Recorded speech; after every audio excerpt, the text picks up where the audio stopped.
Maya Turner woke before the sun, as she always did. The faint hum of the city outside her small apartment window was her alarm clock, the distant rumble of buses, the hiss of early rain, and the first sound of life in a world that never waited for anyone. Her uniform hung neatly on the chair beside her bed, pressed, simple, and a little worn at the edges. The pale blue fabric had faded from years of soap and steam, but she cared for it like it was made of silk. It was her armor, the one thing that made her feel like she belonged somewhere. At 6:30 sharp, she left her apartment, umbrella in hand, heading toward the bus stop that would take her to Collins' boutique, the place she had worked for almost 4 years. Mrs. Collins, her boss, was a woman of impossible standards, the kind who measured loyalty by silence and gratitude by how quickly you obeyed. Still, Maya respected her, or maybe feared her. The line was thin. That morning, though, fate had other plans. The rain grew heavier halfway to the store. Maya's shoes soaked through, her umbrella flapping helplessly in the wind. She was halfway across Brookline Avenue when she saw him, an elderly man standing at the crosswalk, gripping a broken cane in one hand and 2 grocery bags in the other. The wind caught the bags, scattering oranges across the wet pavement. He stumbled forward, and for a brief, heart-stopping second, Maya saw the inevitable. A taxi speeding around the corner, tires cutting through water. Without thinking, she dropped her umbrella and ran. "Sir!" she shouted, grabbing his arm and pulling him back just as the car screeched past. The man gasped, trembling, the bags torn open, fruit rolling down the gutter. "Are you all right?" she asked, breathless. He nodded weakly, clutching his chest. "Just dizzy. I haven't eaten since yesterday." She looked around. People were staring, then looking away, pretending not to see. Typical city, always too busy for compassion. "Come on," she said gently. "Let's get you out of the rain." The man protested, mumbling something about not wanting to be a bother, but Maya had already guided him toward a small cafe across the street. Inside, warmth enveloped them, the smell of coffee and baked bread, the soft jazz playing in the background. Maya helped him to a seat, then went to the counter. "1 soup, 1 tea. Please hurry," she told the cashier, fishing through her purse. It was the last of her cash, but she didn't care. The man's hands shook as he lifted the spoon. "You're too kind," he said softly. "Most people just walk past." Maya smiled faintly. "Maybe they're late for work." He looked at her closely. "And you?" "I'm late too," she admitted, glancing at her watch. She was already 40 minutes behind schedule. He frowned. "Then go, I'll be fine." She shook her head. "You're someone's father, someone's grandfather. I'm not leaving you until I know you're okay." His eyes softened. "The world needs more hearts like yours." Maya smiled politely but said nothing. She had heard that kind of thing before, fleeting words from strangers who disappeared as soon as they said them. When she finally left the cafe, it was 9:15. She should have been at the boutique by 8. Rain dripped from her hair as she pushed open the glass door to Collins' boutique. Mrs. Collins stood behind the counter, her arms crossed, her mouth pressed into a thin line. The shop was silent except for the ticking clock and the soft shuffle of 2 customers pretending not to watch. "Maya," she said, voice sharp. "What time is it?" "Ma'am, I asked what time it is." Maya swallowed. 9:15. 9:15, Mrs. Collins repeated slowly, like tasting something bitter. "Do you think this is acceptable?" "No, ma'am. I'm so sorry, but there was an old man." Mrs. Collins's eyes narrowed. "An old man?" "He fell in the street. I helped him to safety. He hadn't eaten, so I—" "You what?" the woman snapped. "You went to lunch with him?" "No, Mrs. Collins slammed the counter. "Do you realize how unprofessional that sounds? I had clients waiting. You left the store unattended. Do you think compassion pays the bills here?" Maya's voice trembled. "I just couldn't leave him there, ma'am. He could have been hurt." Mrs. Collins leaned forward, her perfume sharp in the air. "And because of that, you've cost this business money. Do you understand what that means?" Maya's hands twisted nervously. "Please, I'll stay late. I'll make it up." "You won't," Mrs. Collins said coldly. "You're fired." The word struck like a slap. "Ma'am, please." "I said you're done here. Clean out your locker and leave." The two customers shifted awkwardly, pretending to browse as Maya's world quietly fell apart. 10 minutes later, she stood outside the store in the rain, her uniform still damp, her hands trembling around a small box of belongings. A folded apron, a photo of her and her younger sister, and a notebook filled with unpaid bills. She wanted to scream, to argue, to beg, but the words wouldn't come. Instead, she walked. The rain blurred everything. The streets, the cars, the faces passing her by. By the time she reached her apartment, her hair was plastered to her face, her shoes squelching with each step. She sat on the edge of her bed, staring at the floor. Her phone buzzed. Her landlord again. Rent due tomorrow. She switched it off and pressed her palms to her face. Across town, in a penthouse overlooking the city, a man named James Alden watched the same rain from behind glass walls. He was in his 70s, his wealth measured in skyscrapers and silence. To most, he was a legend, the self-made billionaire, the investor, the untouchable. But tonight he sat alone, a blanket draped over his legs, his mind replaying the moment when a young woman had lifted him from the street weeks earlier. He had seen many faces in his lifetime, most of them driven by greed or fear. But hers had been different. He picked up his phone, dialing a number. "Find her," he said simply. "The girl from Brookline Avenue. I owe her more than she knows." Maya woke to silence the next morning, the kind that pressed against the eardrums and made you aware of every small sound you created. The kettle clicked on, the water hissed, a cupboard door creaked. Loneliness had its own orchestra. She opened the fridge and found half a carton of milk, a browning apple and the last 2 eggs. She cracked one in the pan and it broke like glass, the yolk collapsing into the sizzling white. She scraped it onto toast, ate standing up, and stared at the overdue notices laid out like a losing hand of cards on the counter. Rent due tomorrow. Utility shut off scheduled. Minimum payment declined. She folded the bills into her notebook, slipped the notebook into her bag, and left for the day with the determination of a soldier marching toward a front line that didn't know her name. The first stop was a coffee shop on Marsh Street. She had seen the handwritten sign yesterday. Help wanted, mornings and weekends. The owner, a woman in her 50s with hair pinned into a pencil-tight bun, handed her a paper application and a ballpoint pen that clicked loudly in the quiet room. "You have cafe experience?" the woman asked without looking up. "Not exactly," Maya said, "but I—" The owner lifted her gaze. Something in Maya's damp shoes, the frayed umbrella, the careful, polite tone, something smelled of desperation. "We'll call," she said, already angling her body back toward the espresso machine, which hissed like a warning. The second stop was a florist. The third, a small bookstore that looked friendly, until the clerk said, "We're fully staffed," with the mechanical smile of someone who had said it too many times to too many faces. By noon, Maya's resume, 4 years at Collins Boutique, 3 references, all honest, had been left in 6 places. By 2, it had become 10. It was the same conversation every time.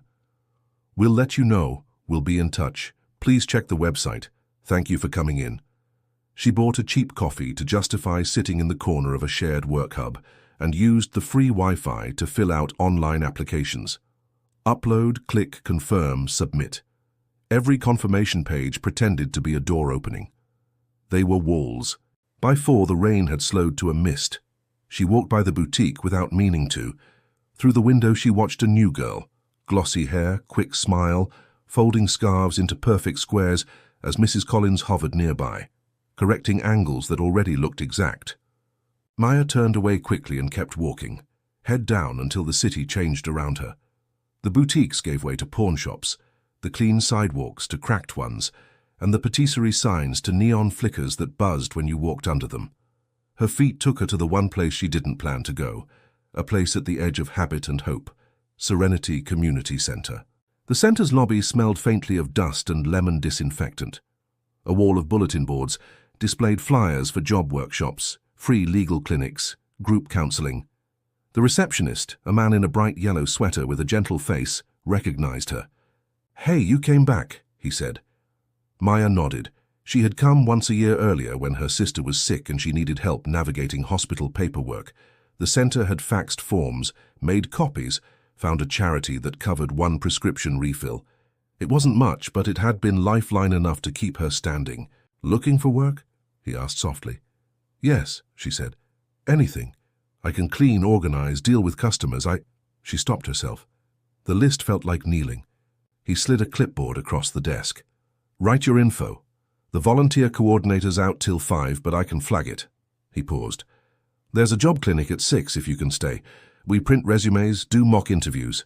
Free pizza, if that helps." It did. She wrote her name down and took a chair along the wall. An old man in a baseball cap slept with his chin on his chest. A teenage girl paced, clutching a cracked phone. A calendar ticked toward evening. The clock hand crawled like it was dragging the day behind it. At 5:30 she stepped outside for air. The sky was the color of unpolished steel. She closed her eyes, breathed once, and opened them to a black SUV idling at the curb. Tinted windows, polished rims, a kind of quiet that belonged to people who never had to hurry. The back door opened. A man in a slate suit stepped out, mid-40s, lean, careful posture. He scanned the block with the focus of someone who measured his words before he made them. When his eyes found Maya, he moved toward her with a pace that said he wasn't entirely sure what to expect. "Ms. Turner?" he asked. She straightened, wary. "Yes. My name is Daniel Pierce." He reached into his jacket for a business card. The paper was thick, the letters embossed. Alden Holdings. "I apologize for approaching you here. I've been trying to reach you." Her pulse stumbled. "Why?" "Because," he said, "a gentleman who prefers privacy asked me to find you. He wanted to thank you." She blinked. "For what?" "For helping him," Daniel said simply, "on Brookline Avenue, in the rain."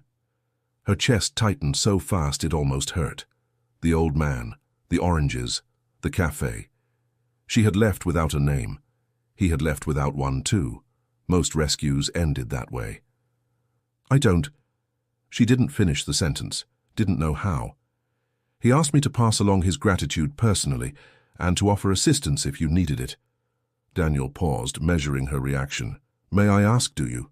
The answer rose to her lips like a reflex. "No, thank you."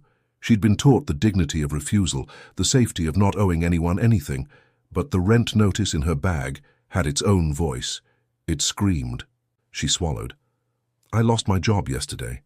Daniel nodded, as if she had confirmed something he already knew. "I'm sorry."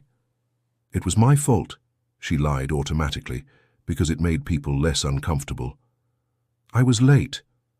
"Because you were helping him," Daniel said, with a quiet that made the statement heavier. She said nothing. "If you're open to it," he continued carefully, "Mr. Auld, the gentleman, would like to meet you. He's not well enough to come down, but he asked me to bring you to him. No obligation, no pressure. If you're uncomfortable, say the word and I'll vanish and you'll never hear from me again." She looked past him at the SUV, at the tinted glass reflecting the streetlights. Then she looked down at her shoes, wet at the edges. She thought of the community center pizza, the stack of applications that felt like they fell into holes. The way Mrs. Collins had said, "Do you think compassion pays the bills?" "What does he want?" Maya asked quietly. "To say thank you," Daniel said, "and to return a kindness." Something in the phrasing soothed a wary place inside her. Not repay.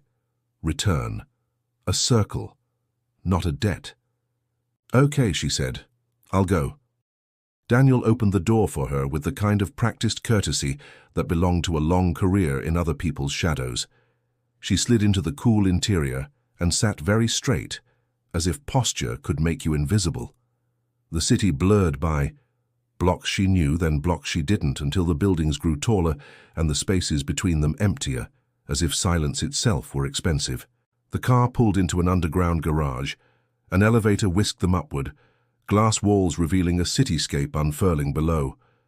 When the doors opened, they stepped into a penthouse that looked like a museum where somebody forgot to keep visitors out. Stone, steel, warm wood, everything expensive enough to be quiet. "Mr. Alden?" Daniel called gently. "I've brought Miss Turner."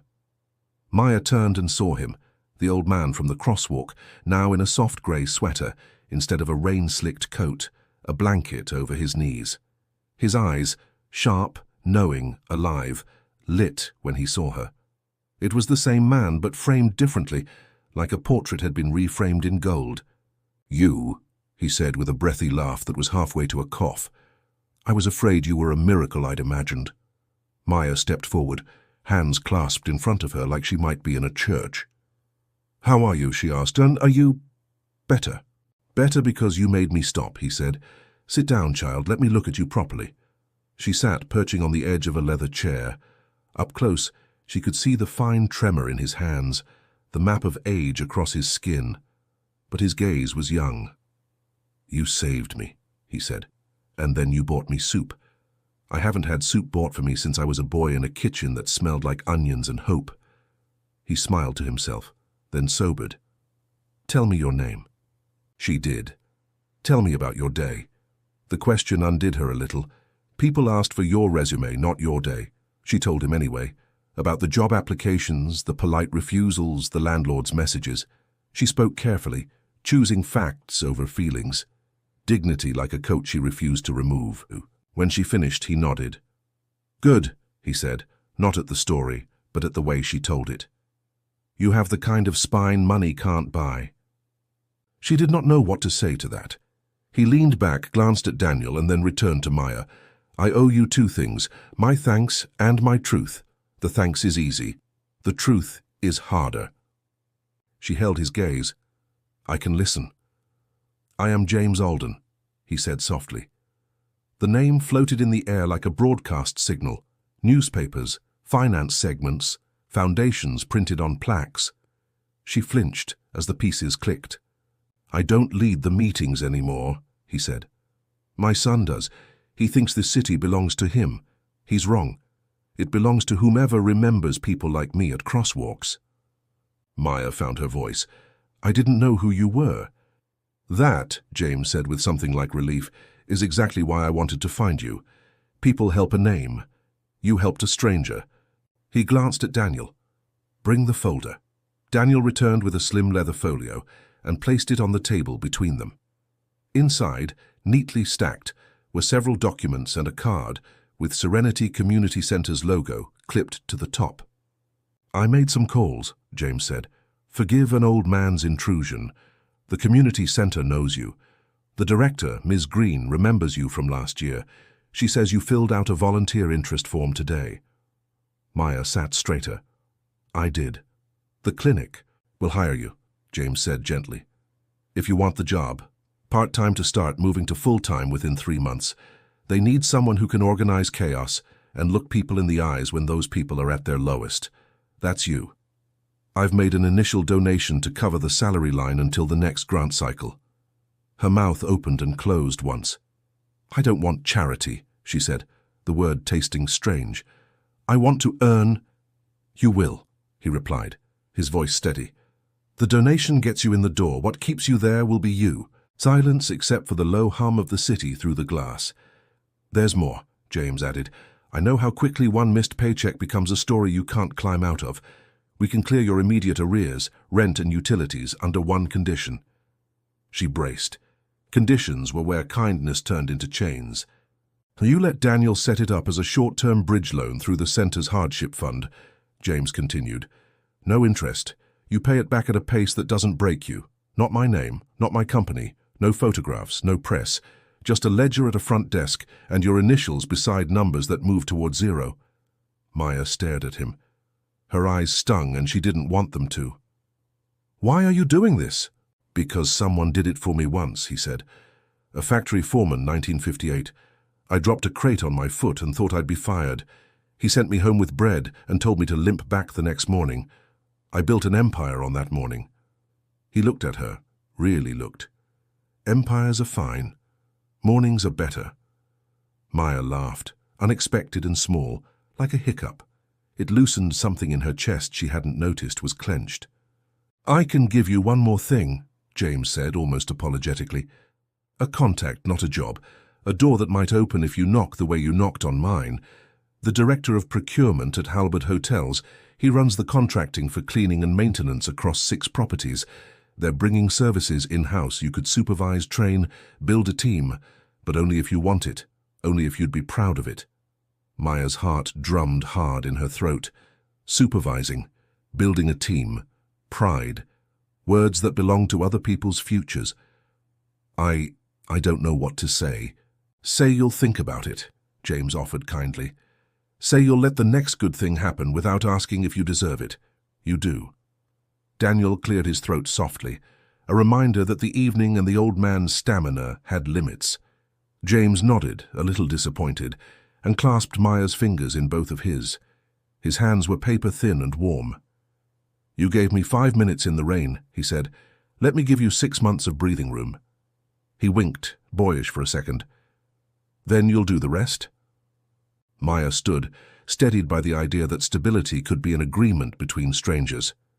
Thank you, she said, for the soup, for the morning. Go home safe, James said, and answer your phone when Daniel calls, even if the number looks rich. In the elevator, Maya pressed the cool back of her head to the glass and watched the city rise to meet her. She felt a trembling panic, not of fear, but of hope, given shape. It was lighter than dread, but harder to hold. Outside, the rain had finally stopped. The streetlights made small halos on the wet pavement. She thought of the job clinic pizza growing cold without her and smiled at the useless guilt. She pulled out her phone. There was a new message from her landlord, final notice. She typed a reply, I can bring a partial tonight, full amount by Friday. She hit send and felt for the first time in 2 days like she wasn't lying. Halfway back to her apartment, she passed the cafe where she'd taken James. The windows were fogged. The bell above the door jingled as she stepped in. The girl at the counter looked up, tired but kind. Back again? The girl asked. Yeah, Maya said. Could I leave cash for a soup, for anyone who needs it? Just one. The barista blinked, then smiled. I'll make it stretch to 2. Maya put a crumpled 20 on the counter. It wasn't smart, but it was true to her. On the sidewalk, her phone rang with an unfamiliar number. Ms. Turner, a woman's voice said. This is Ms. Green at Serenity Community Center. I just got off the phone with a friend. Can you come by tomorrow at 10 to talk about a position? Bring nothing but yourself. Maya stopped walking. Cars hissed past. She closed her eyes. Yes, she said. I can. Good, Ms. Green replied. I have a feeling about you. When the call ended, Maya slipped the phone into her pocket and looked up. The sky had cleared, showing a slice of pale blue evening, like a promise that had been there all along, behind the weather. She started walking again, faster now. Tomorrow had a shape. Across the city, back in the penthouse, James sat in the quiet after the door closed. Daniel gathered the folio, tidied the table, then paused. You did a good thing, Daniel said. James shrugged, but his eyes were bright. She did it first. She won't let us make it easy, Daniel warned gently. The pride is real. It should be, James said. The next part she earns. He coughed once, a dry rattle that seemed to shiver his whole frame, then waved away Daniel's concern. One more thing. Yes, sir. Draft a memo for Halbert's procurement head. Not a request, a recommendation. If he's worth his title, he'll see what I see. Daniel nodded. And if he doesn't? James smiled, slow and dangerous in a way that had frightened boardrooms for decades. Then he can explain to his board why he doesn't take meetings with my friends. When Daniel left, James wheeled himself to the window. The city lights pulsed like constellations fallen to earth. He thought of the day's small loops of grace. Soup for a stranger, a job for a woman who didn't beg, a ledger that moved toward zero. Empires were built on leverage. Mornings were built on mercy. He had finally learned which one outlived the other. In a walk-up on Cresswell Avenue, Maya unlocked her door and stepped into the quiet. She put her bag down, unpinned her hair, and stood at the sink drinking water straight from the glass like a child who'd run too hard. Then she took out her notebook, added a new page and wrote in neat block letters, 10 a.m. Serenity. Call back Daniel. Breathe. She closed the notebook and slid it under her pillow like a secret she could sleep on. Outside somewhere a siren wailed. Somewhere a baby laughed. Somewhere, in a building that touched the clouds, a man who had been a stranger and then a story and now a friend watched the same city, and made a little room in it for one more morning. And for the first time since Mrs. Collins said you're fired, Maya let herself imagine a version of tomorrow where the door opened when she knocked, not because of a name or a favor, but because the street never forgets the sound of a person who runs toward trouble instead of away. She turned off the light. The room went soft and dark. The silence returned, but it was different now. It was not empty. It was waiting. The next morning began like no other, yet everything felt different. For the first time in weeks, Maya woke with something that resembled purpose. She ironed the same faded uniform she had worn at the boutique, not because she needed to, but because it was all she had that felt close to formal. The sky outside her window was washed in pale gold, and for the first time, she didn't resent the morning light. At 9:40, she left for the Serenity Community Center. Her shoes clicked against the pavement, with a rhythm she hadn't heard in herself for a long time. Hope. When she arrived, Ms. Green, a tall, graceful woman with silver hair and calm authority, was already waiting. "You must be Maya," she said, extending her hand. "Come in. I've heard quite a lot about you." Maya blinked. "From who?" Ms. Green smiled faintly. "Let's just say, someone who believes you deserve a chance." They walked through the hallways, passing volunteers sorting donated clothes and boxes of canned food. Children's laughter echoed faintly from a room down the corridor. A music class, Maya guessed, from the rhythmic clapping she heard. "This center," Ms. Green said as they walked, "survives on people who care. Some come for community service hours, some come because they need something to do. But the ones who stay, they're the ones who know what it's like to need help themselves." Maya nodded. She didn't trust her voice yet. "Trust." Ms. Green gestured toward a small office at the end of the hall. A desk, a computer that looked like it had seen a decade, a corkboard covered in notes, schedules, and a sticky yellow paper that read, "You matter today." "This would be your workspace," Ms. Green said. "We need someone to help with organization, scheduling, supplies, tracking donations. It's not glamorous, and the pay is modest, but it's honest work." Maya swallowed hard. "I'd be grateful." Ms. Green studied her face. "You've been through something recently, haven't you?" Maya hesitated, then nodded. "I lost my job because I helped someone." Ms. Green smiled softly. "Then you belong here more than most."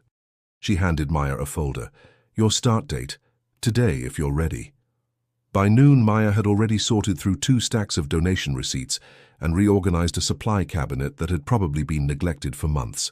She worked fast, methodically. There was a strange peace in the repetition, labeling, stacking, checking boxes. No one yelled. No one watched her like she might break something. At one point, Ms. Green walked past her door and stopped. "You've done more in 2 hours than some do in 2 weeks." Maya smiled faintly. "Old habits." "Keep them," Ms. Green said. "We could use them here." That afternoon, a small group of children came running through the hall, chasing a ball that bounced against the office door. Maya picked it up, smiling despite herself. A boy of about 6 looked up at her, eyes wide. "Sorry, miss." "It's okay," she said, kneeling to his level. "What's your name?" "Leo." "Well, Leo, try not to break the building." He grinned, grabbed the ball, and ran back down the hall. As Maya stood, she saw something in the reflection of the glass door, herself smiling.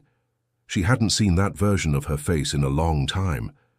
By evening, the center had quieted. Ms. Green walked Maya to the entrance. "You did well today," she said. "But don't think I didn't notice the way you watched the clock."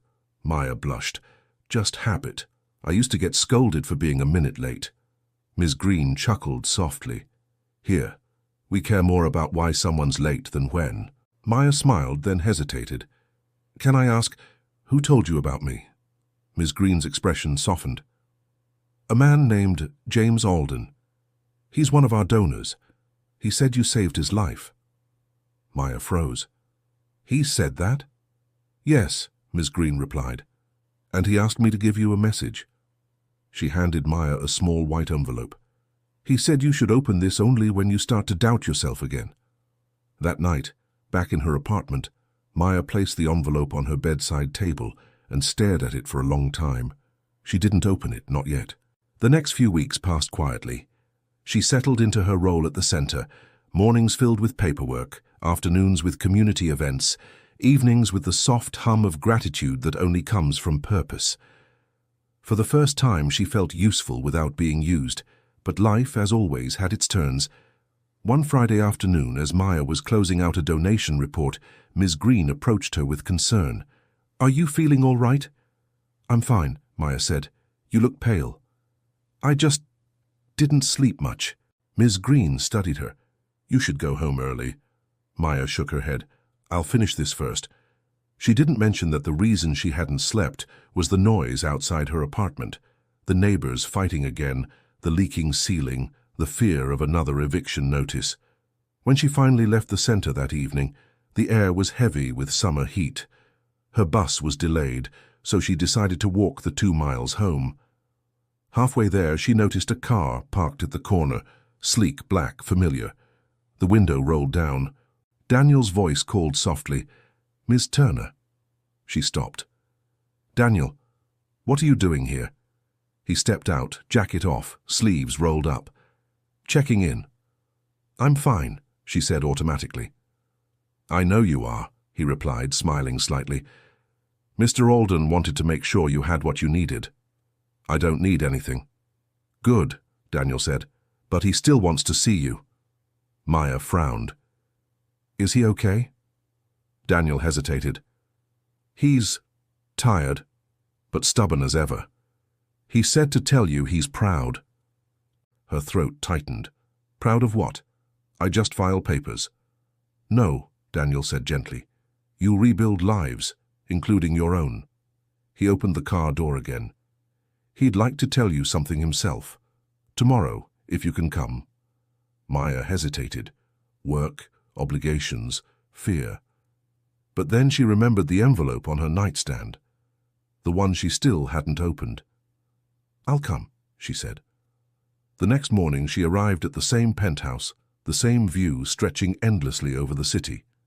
James Alden was seated near the window, a cup of tea beside him, sunlight catching the silver in his hair. "Maya," he said warmly. "Sit. I was afraid you'd forgotten me." "I could never forget," she said quietly. He smiled. "How's the center treating you?" "It's peaceful," she said. "I feel like I'm part of something real." He nodded. "Good. That's how it should feel. You know, when you get to my age, you realize something about life." "What's that?" He leaned forward slightly. "That everything we think we're losing is usually just changing shape. Jobs, money, homes, they come and go. But kindness—" He tapped his chest. "Kindness stays. It echoes." Maya smiled softly. "You sound like Ms. Green." "She's a smart woman." He looked out the window, thoughtful. "Do you remember what I said about building mornings instead of empires?" "I do." "Well," he said, eyes twinkling, "I think it's time I let someone else start building a few." He turned back to her. "The foundation I've funded, the one that supports the center, needs a director. Ms. Green is retiring. She gave me one name." Maya froze. "No, she didn't." "She did," he said gently. "And I agree. I don't have the experience." "You have what matters," he interrupted. "You understand what it means to be seen. You won't forget the people this place is for." Her heart raced. "But You're exactly who you need to be," he said softly. "And when you doubt it, open the envelope." Maya went home that night in silence. She placed the envelope on the table and finally broke the seal. Inside, a single handwritten note. "One day, someone will try to make you smaller again. Don't let them. You gave me back my faith in people. Now give that faith to the world." J.A. tears fell onto the paper, smudging the ink. That was the day Maya realized something. She hadn't just helped a stranger. She had met the turning point of her own life disguised as a rainy morning.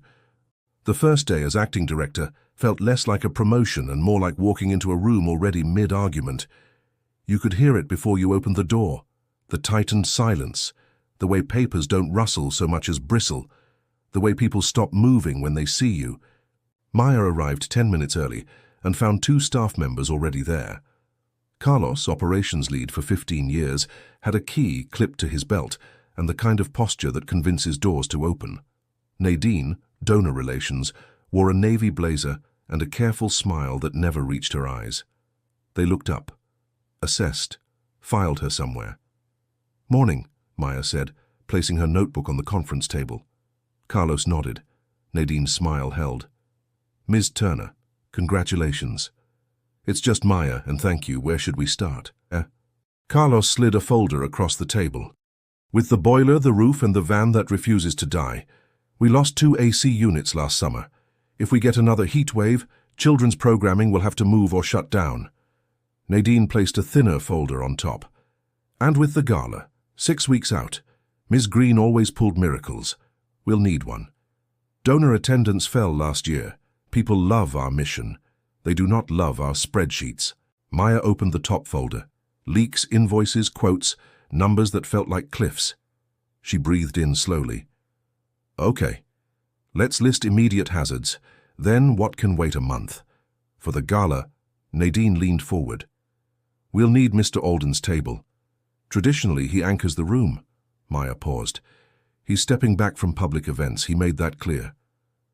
"Then we'll need a new anchor," Nadine said. "Or we cancel." "Canceling isn't an option," Carlos said. "That van, the AC units, the boiler—" "I hear you," Maya said. "We won't cancel." Silence. An invisible test passed and failed at once. By 9, the rest of the staff trickled in. Introductions blurred. Names were sticky notes in a windstorm. What cut through the noise were the rooms themselves. Classrooms with scuffed floors and bright drawings, a pantry where shelves were lined like a quiet promise, a gym that echoed with a future basketball game, even when it stood empty. Maya walked through each one. She touched walls. She listened. At noon, Ms. Green stood in the doorway of Maya's office, a paper plant in a brown pot in her hands. "So you have something that can't die," she said. Maya laughed, despite the knot in her stomach. "Thank you." Ms. Green's smile softened into something like relief. "They're good people," she said quietly. "They're also tired. Be patient with their patience." "Is there anything I should know before I don't?" Ms. Green hesitated. "Carlos will protect the building as if it were his home, because it is. Nadine will protect the donors as if they were oxygen, because they are. Don't make either choose. Give them both air." Maya nodded. "I'll try." "And one more thing," Ms. Green added, voice even softer. "Leadership is mostly weather. You can't control it, but you can pack umbrellas." When Ms. Green left, the office felt bigger, also lonelier. The first week was triage. Maya spent mornings with Carlos walking the roof, tracing stains on ceiling tiles, learning which doors stuck when it rained. Afternoons went to Nadine. Lists of lapsed donors, letters that needed signing, guest names tangled in old alliances and new expectations. In between there were the people the center existed for, mothers at the pantry who knew her by name after 3 days, an elderly man who brought chess pieces in a velvet bag and set them up alone, teenagers who spoke in jokes like a second language and fell quiet when she asked about school. There were also small insurrections. Labels she'd placed were quietly moved back to how they'd always been.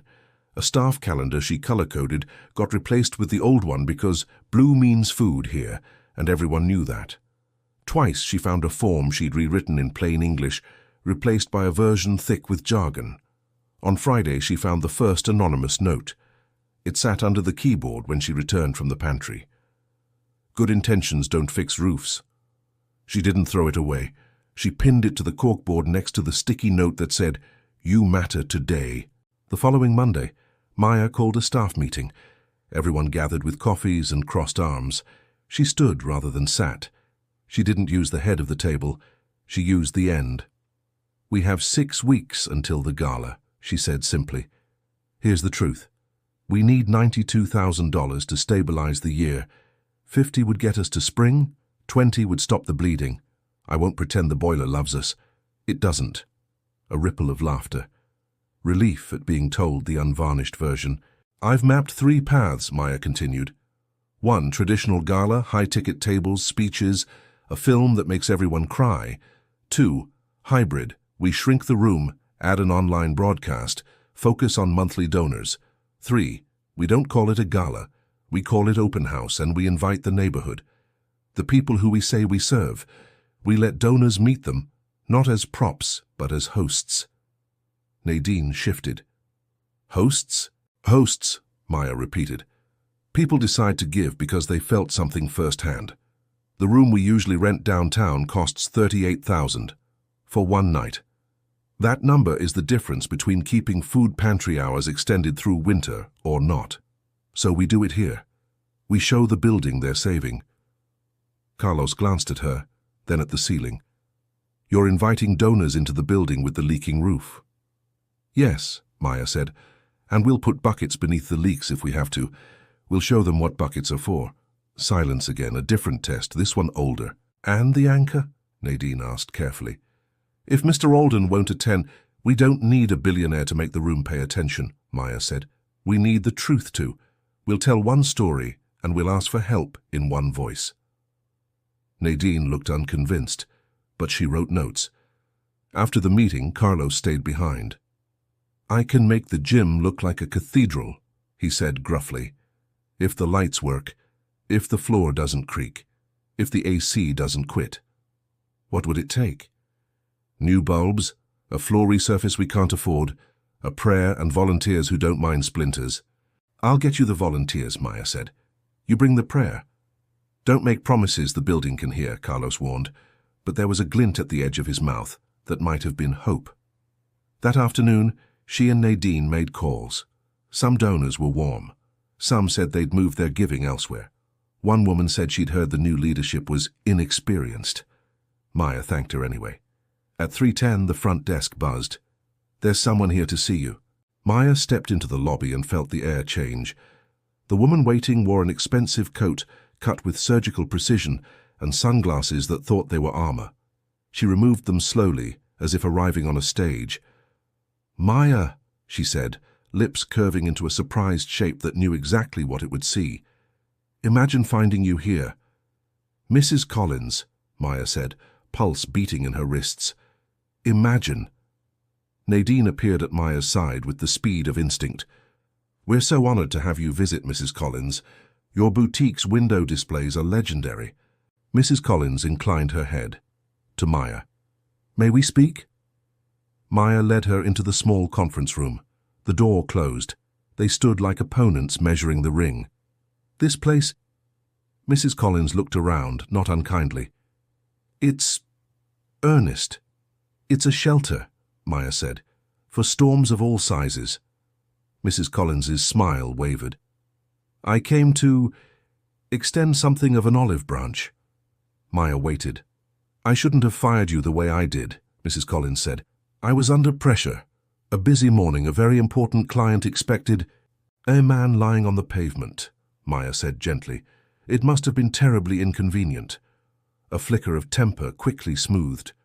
The city is not the countryside. People fall, people get up. We don't close shops over it. But I've been advised that the story reached ears it shouldn't have. Some people think it was cruel. They've taken to the internet. Reviews, comments. You understand. Maya did. Not the internet, but the way a whisper can turn into a wind if the right rooftop hears it. I'm hosting a charity brunch, Mrs. Collins continued, benefiting community programs. I thought perhaps this center might like to be named. There would be a photo of you and me. We could frame what happened as a misunderstanding. Reconciliation is very in this season. She placed a glossy card on the table. Her logo bled gold. Maya looked down at it, then up. Are you asking me to help repair your reputation? I'm offering to help you raise money, Mrs. Collins said coolly. Money you need from people who prefer marble to linoleum. Maya's throat tightened. She felt the roof above them in the bones of the building. She pictured the van that refused to die. She pictured Leo chasing a ball down the hallway, the elderly man and his velvet chest bag. She pictured her staff's paychecks. What would you ask me to say? Maya asked. Mrs. Collins smoothed an imaginary crease. That we parted on good terms, that sometimes emotions are heightened, That city life is complicated, and we're both committed to compassion. You might wear something from the boutique's new line, a gesture." A long moment stretched. "No," Maya said quietly. Mrs. Collins blinked. "No?" "No," Maya repeated. "We'll raise money by telling the truth, not by laundering it." Mrs. Collins's face chilled. "Be careful, Maya. You need friends. I'm offering to be one." "I don't need friends who arrive with cameras," Maya said. "I need roofs that don't leak and a van that starts, and I will get them, but not like this." Mrs. Collins rose, brittle with indignation. "You were always a little naive." Maya stood as well. "And you were always very afraid." "Of what?" "Of being seen," Maya said, voice soft. "Really seen. Money can buy polished glass. It can't buy eyes that look back without flinching." Mrs. Collins left without another word. After she was gone, Maya let herself sit. Her hands trembled. She pressed them flat on the table until they obeyed. Nadine appeared in the doorway, breath caught between words. "She's a major donor downtown." "I know." "She could have brought 10 tables." "I know." Nadine stared. "We needed those tables." "We need the right tables," Maya said. "Ones that don't cost us our spine." Nadine didn't answer. She left quietly, the question of whether this new director understood the math hanging in the air like a damp coat. That night, the anonymous notes multiplied. One said, "Pride doesn't pay invoices." Another, "Principles are pricey." She pinned them on the board anyway. By morning, something else waited on her desk. Not a note. A small envelope with her name in a steady hand she already recognized. Inside, a check, larger than any she had seen up close. A short line on a folded paper, "For the van that refuses to die, let it rest with dignity." J.A. Maya didn't cry. She laughed. It came out like sunlight. She walked straight to Carlos. "We can retire the van." Carlos blinked. "What did you do, rob a bank?" "I told the truth," Maya said, "and someone believed it." They found a used vehicle in good condition 2 towns over. Carlos drove it back like a knight returning with a rescued horse. When he parked, he rested his palm against the steering wheel as if feeling a pulse. "Welcome home," he whispered. The story traveled the hallways like a rumor of spring. Staff who had been waiting to see if the roof would fall now looked up when she passed, eyes softened, arms uncrossed. 2 days later, Maya presented the open house plan to the full team. "We're inviting everyone," she said. "Neighbors, clients, alumni, the church choir across the street, the high school band. We'll set up tables in the gym, classrooms open for tours, kids' art on display. We'll have a repair station for bicycles and a clinic for resumes. Donations will be asked for, not extracted." "What about the program?" Nadine asked, defaulting to a language she knew. "Speeches, segments, run of show?" "One story," Maya said. "Short, honest. No violins swelling unless the high school brings them." "Who tells it?" Maya paused. She could feel the room lean in. "Me," she said finally, "but not alone. The week before open house, the building transformed. Volunteers sanded and painted. The high school band rehearsed a medley that included an off-key but enthusiastic fight song. The gym floor gleamed under new bulbs, like someone had polished the idea of hope. Buckets sat beneath the 2 worst leaks with a small sign next to each, "This is why we're here." On Thursday afternoon, Maya received an email. Subject, "Confirming attendance." It was from a PR firm. Mrs. Collins would attend with 3 guests press in tow. A suggested time for a photograph attached. Maya stared at the screen. Then she typed 2 sentences and hit send. "We welcome Mrs. Collins as a neighbor. Please note, no staged photos. Our guests are not props." She waited for the phone to ring. It didn't. Open house day dawned with a sky the color of clean sheets. By 10, the gym hummed. Tables were dressed in white paper, crayons in jars, banners hand-painted by kids who added their handprints in every corner. The chess man taught a teenager the Sicilian defense. The pantry set out baskets of apples with signs that read, "Take 1 if you need one. Take 2 if you'll share." Donors arrived in careful shoes. Neighbors arrived in sneakers. The mixture felt like a recipe that might actually turn out. Nadine moved through the crowd with a tablet, her smile looser, her laugh real. Carlos hovered at the light switches as if they were a heart monitor. Just before noon, the doors opened and a sliver of winter slipped in with a gust of perfume. Mrs. Collins entered. She did not bring cameras. She wore less armor than usual. For a moment, she just stood and took it in. The brightness, the noise, the way people moved like a current rather than a queue. Her eyes landed on Maya. She approached. "May I speak with you?" Briefly. No photos. Maya nodded, wary but open. They stepped to the edge of the gym where the light was softer. "I received your email," Mrs. Collins said. "I was surprised." "I meant it. I can see that." She looked around again. "It's good. This. It feels like something I forgot existed." Maya said nothing. "I brought a check," Mrs. Collins said, almost brusque. "Anonymous, if you will accept it that way." "Why anonymous?" Maya asked. "Because then it will be for your roof and not my reflection," Mrs. Collins said quietly. For the first time, Maya saw the woman without the storefront. The skin was thinner, the eyes older. "Thank you," Maya said. "We'll put it where the building can feel it." But Mrs. Collins handed her an envelope. "I would also like to apologize, not with a brunch, with words." "Then use them with your staff," Maya said gently. "Tell them what you tell me. They're the ones who were afraid of losing hours when I lost my job." Mrs. Collins swallowed. "I will." The microphone squealed once at noon, and then settled into obedience. Maya stepped up, notes in her pocket untouched. The room quieted, as if the building itself leaned in. "Welcome," she said, "to our first open house." She let the words float, not push. "If you're here today, you belong here. Whether you came in a suit or with a stroller, with a checkbook or a shopping list, this building is yours because this city is yours." She told one story, about a van that worked long past its prime and a roof that leaked exactly where the kid's mural was happiest to stand, about a pantry where apples tasted like dignity, about a stranger on a rainy morning who became a door she didn't know she needed. She didn't name James. She didn't need to. People felt him in the space between her sentences. "We are not asking you to save us," she said at the end. "We're inviting you to join us saving each other." The high school band played a half-brave chord that somehow landed. People moved, some toward donation tables, some toward volunteer sign-ups, some toward the apples. At the edge of the gym, Nadine stood with her tablet.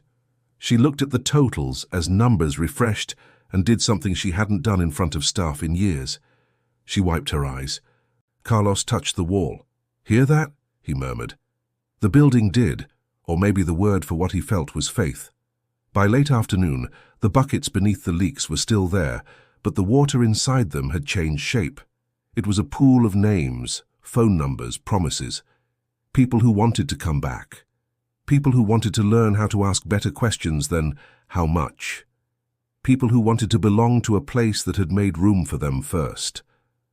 Near the exit, Mrs. Collins spoke quietly to a young employee from her boutique who had come on her day off. They stood awkwardly at first, then less so, then with hands briefly touching. When they finished, the younger woman hugged her. It was not a photo. It was not a performance. It was a human repair. As the crowd thinned, as the noise softened into tired laughter and the sound of chairs stacking, Maya stepped into the evening air behind the building. The sky was pink, the kind that looks like it forgives. Daniel stood there, leaning against the new old van, arms folded, watching the sunset like a man who had earned it. "How did it feel?" he asked. "Like building a morning," she said. He smiled. "James wanted me to tell you he watched the live stream, twice. He insists you oversold the van and undersold yourself." "I like the van," she said. "So does he. Also, he asked if the board would consider naming the new community room after someone who taught him what doors are for." Daniel paused. He didn't mean himself. Maya looked toward the gym where kids were still chasing echoes. "We'll name it after the idea," she said. "After what people do for each other when no one is filming." Daniel's eyes warmed.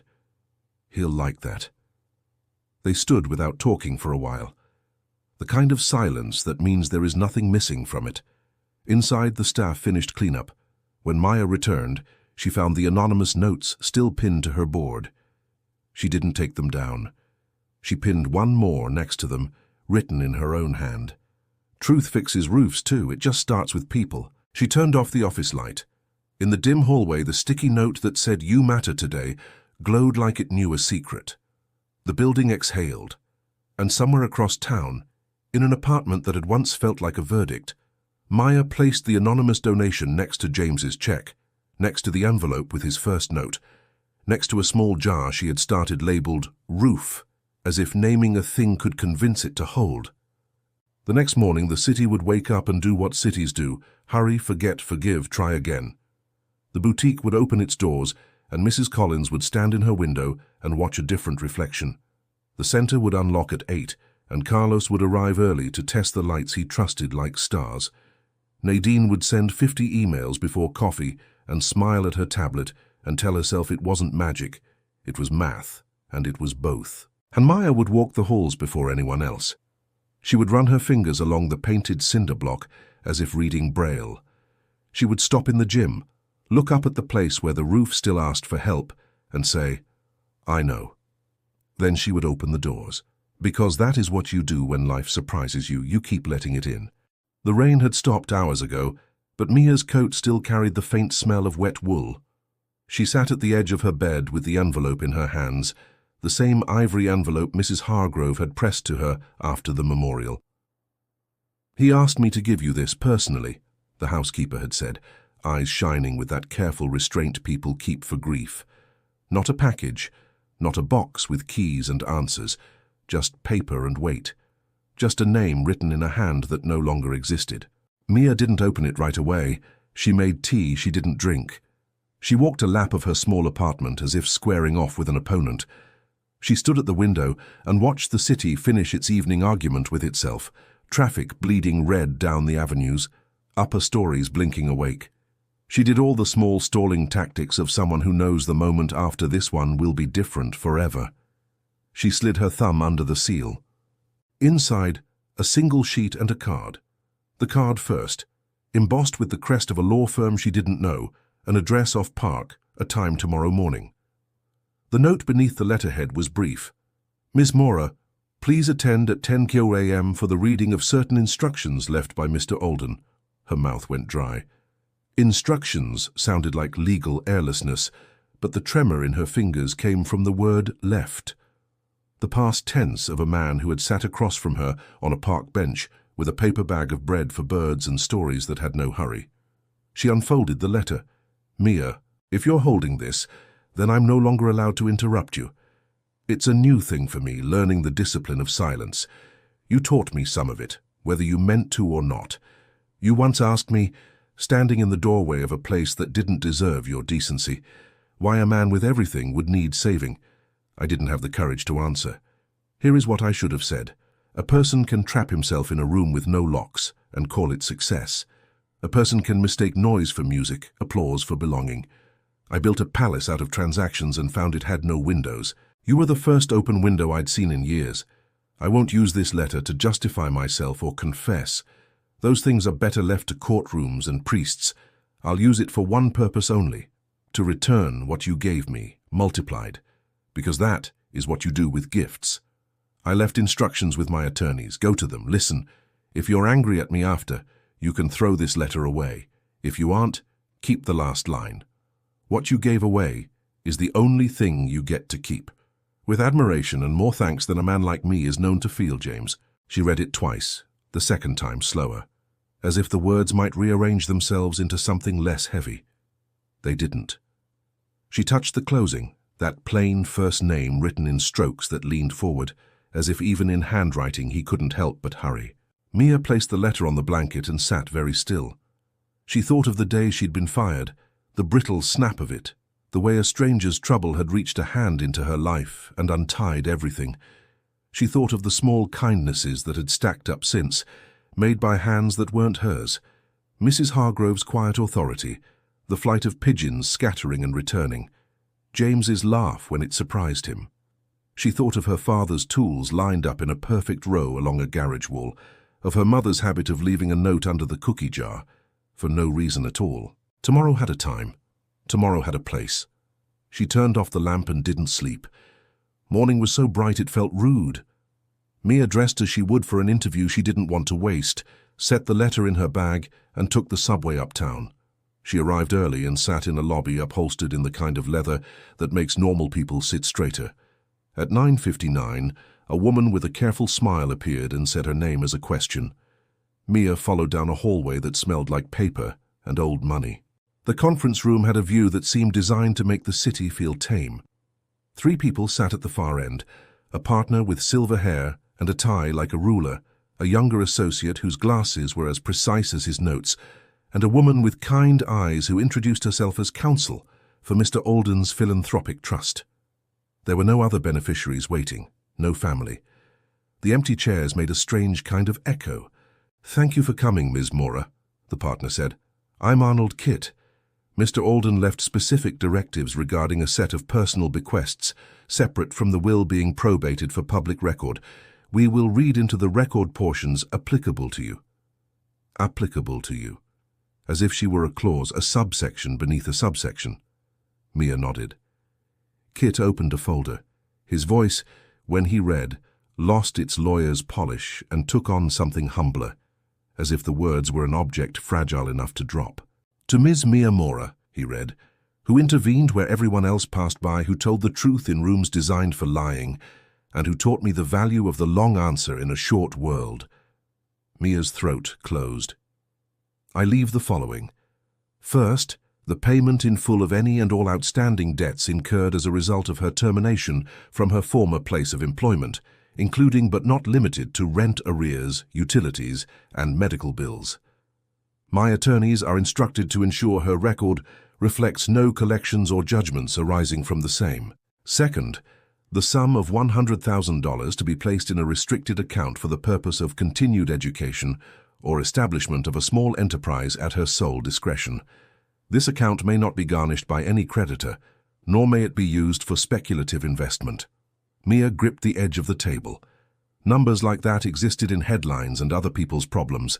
She felt a small panic rise, the kind she used to feel when a supervisor called her name. The room waited, respectful, like a church after a prayer is spoken and before anyone says amen. "There is more," Kitt said, his voice softer. "A letter of instructions for a program Mr. Alden designed in the final month of his life. Ms. Chen can explain better than I." The woman with the kind eyes slid a folder toward Mia. Inside, a proposal printed in that firm, generous font philanthropies like. On the cover, "The Threshold Fund." Beneath it, a subtitle, "Small Bridges for Big Gaps." "It's simple," Ms. Chen said. "He wanted to create an emergency grant program for people like the person you stopped to help, people who are one invoice away from a spiral. The grants are small by his standards, 2,000 here, 3,000 there, but fast. No 12-page application, no letters of recommendation. A human being hears a request, and if it's real, we help. He wanted you to be the first human being." "Me." It came out before Mia could tuck it back. The city outside the glass made its indifferent glitter. Her reflection looked startled and small. "He was clear," Ms. Chen said. "He met with us the week before he went to the hospital for the last time. He described you without your name, said you were the reason he still believed a person could change. He said you would know how to listen and when to say no." Mia set her hands in her lap to stop them trembling. "I'm not this," she said, gesturing to the view, the folders, the law. "I fix leaky sinks. I carry groceries up 4 flights when the elevator's out. I don't run funds." "Then don't," Ms. Chen said without apology. "Just do what you already do with a ledger. We handle the compliance, the record-keeping, the audit. You sit in a room 2 days a week and pick up the phone. When a story rings true, you say yes. When it's smoke, you say no. You'll be paid a stipend that won't insult you. The rest is the work."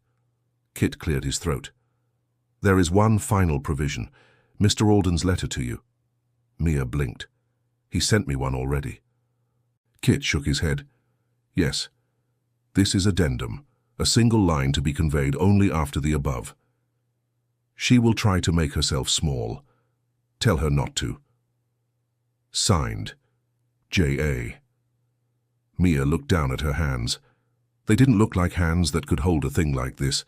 They talked logistics, paperwork, verification. Next Tuesday for orientation, a storefront space already leased on a block where bodegas sell both miracles and milk. When she left, the city air felt different on her skin, as if it were a weight too, and one she could finally name. On the sidewalk she stopped, because she needed to stand still in the middle of the rush and let the fact of it settle. The debt relief would breathe air back into rooms that had felt tight for months. The education fund was a door she hadn't let herself admit she wanted to open, but it was the other thing, the work itself, that made her pulse find a steadier beat. Small bridges for big gaps. She took the subway, then the bus, because she needed the time between where she'd been and where she was going. She got off 3 stops early and walked. She passed a pawn shop with a sun-faded sign and a woman arguing kindly with a child about mittens. She passed a man in a suit less expensive than he wanted you to think, and more expensive than he needed. She passed a stoop where 2 teenagers were making a science project out of a skateboard.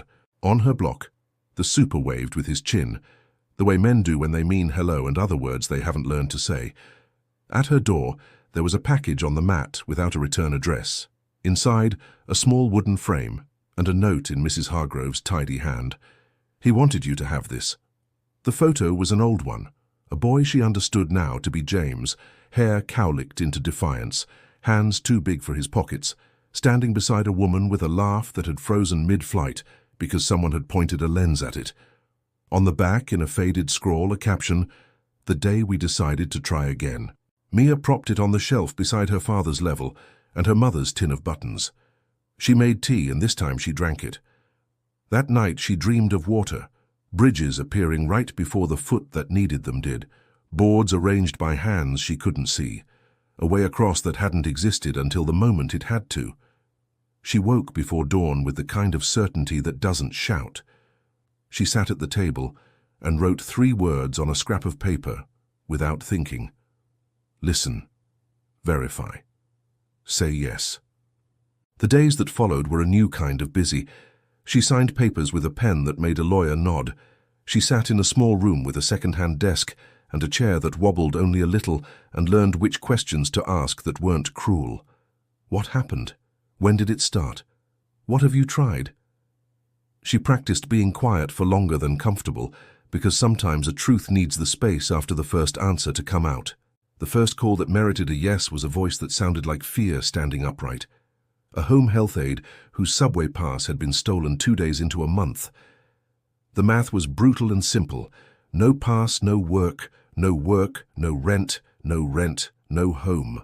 3 clicks, an emailed receipt, a grant logged under transport emergency, and the universe, in that single square inch of it, shifted toward bearable.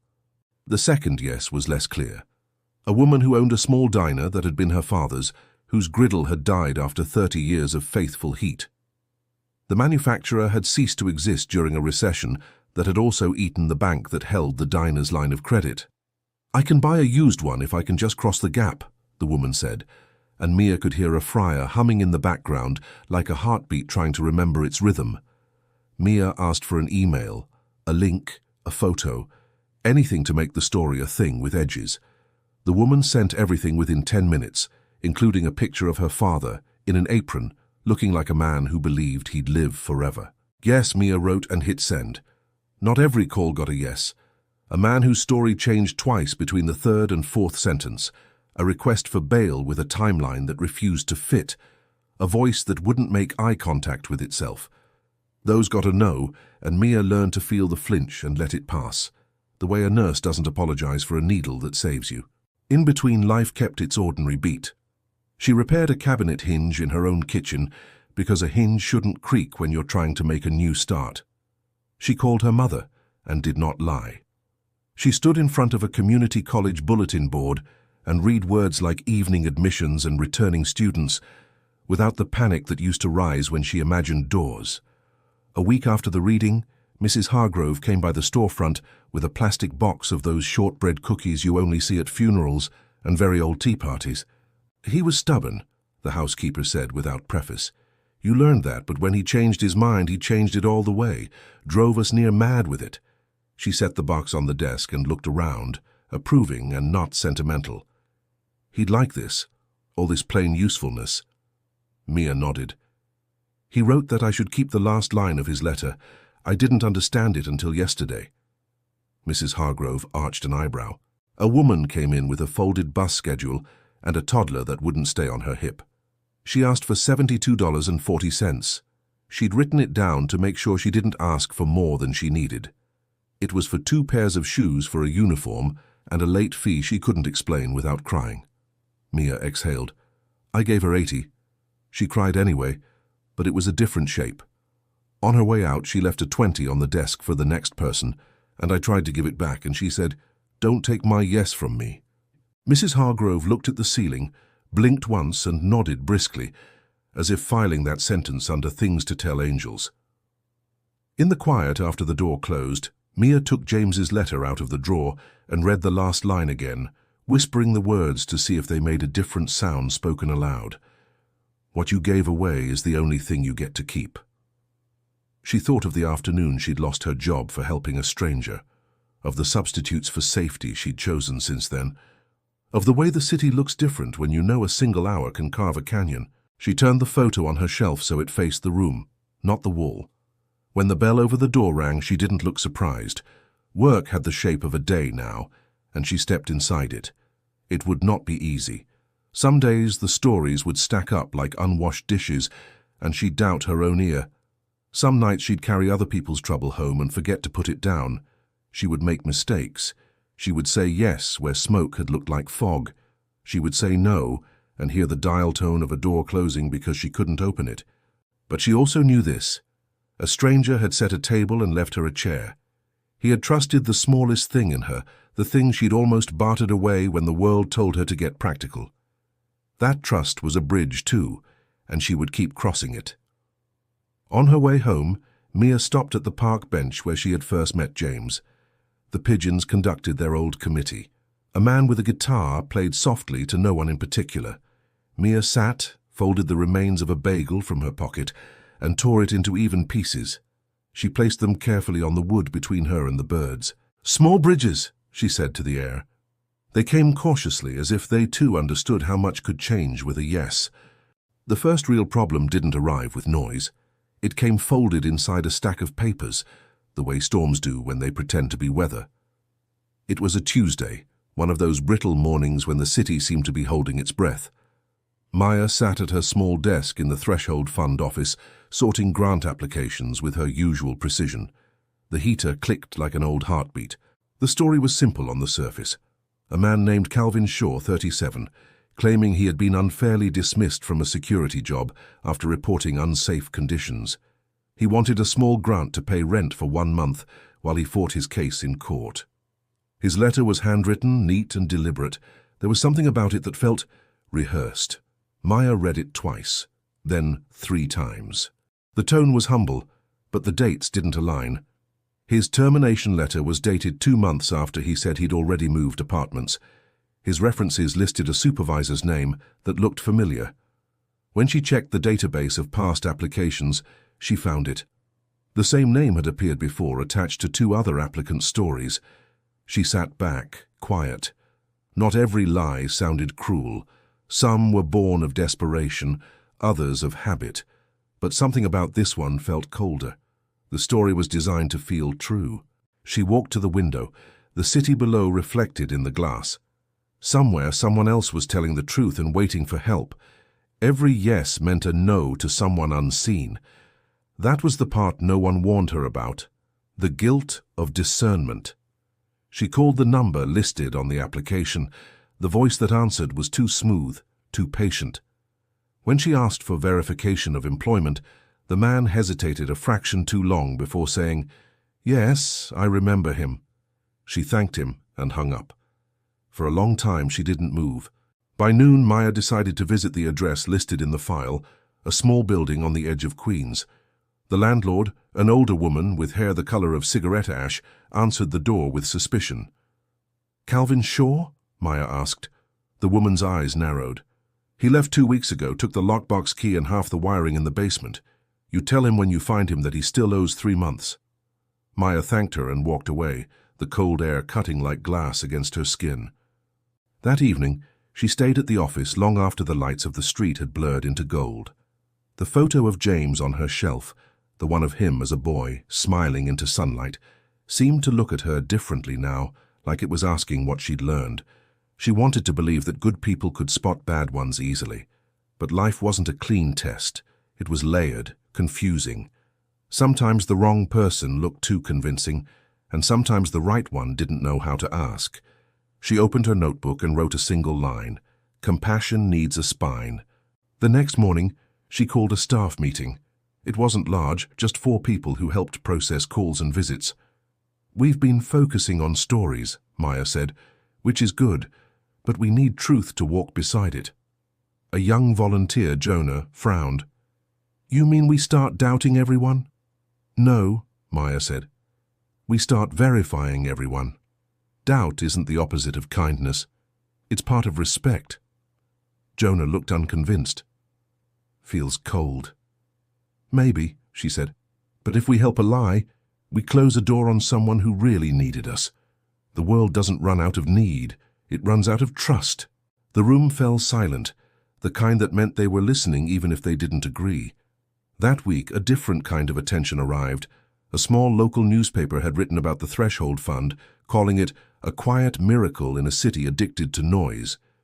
The article included Maya's name and a photo of her at the community center's open house, her hands mid-gesture, mouth caught halfway between a smile and an explanation. The article spread. People started showing up at the office, some with folders and proof, others with nothing but stories that smelled of rehearsed tragedy. Maya listened anyway.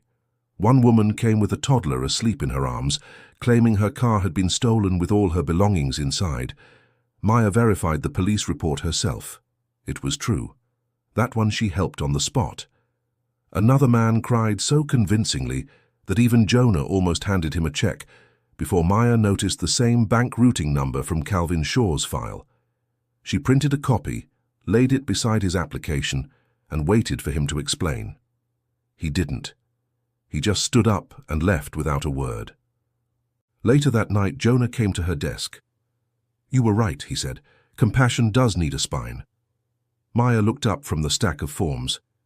"It still hurts, though," he nodded. "Maybe it's supposed to." 2 weeks later, a letter arrived addressed to Director Mora. The handwriting was unfamiliar, the paper expensive. Inside, a single sentence in blue ink. "You think you can fix people with money? You can't. But it's cute watching you try." No signature. Maya folded it carefully and placed it in the drawer beside James's letter. She refused to throw it away. Even cruelty, she thought, sometimes teaches precision. That Friday, the phone rang close to closing time. Jonah had already gone home. Maya picked up, her voice tired but gentle. "Threshold Fund, this is Maya." A woman's voice, thin and shaking. "Please don't hang up. I don't know if this is the right place." Maya leaned forward. "You've reached the right place. What's happening?" "My son," the woman said. "He's sick, not hospital sick, just weaker every week. I can't miss work and I can't afford a babysitter anymore. I thought I could handle it, but—" Her voice broke. "Take a breath," Maya said softly. "What's your name?" "Olivia. Olivia Santos." Maya asked for details: address, job, the child's age. She typed notes as the woman spoke. Everything sounded too real, too unpolished. The fatigue in her tone wasn't rehearsed, it was lived. When the call ended, Maya looked at the clock, nearly 8. She called a pediatric clinic near Olivia's address. They confirmed she'd been there the previous week. Diagnosis: anemia, malnutrition. By the time Maya left the office, it was almost 9. The streets were slick with fresh rain. She stopped by a grocery store, picked up 2 bags of essentials and took a cab to the address Olivia had given her. It wasn't far. A worn building, 3rd floor, paint flaking from the rails.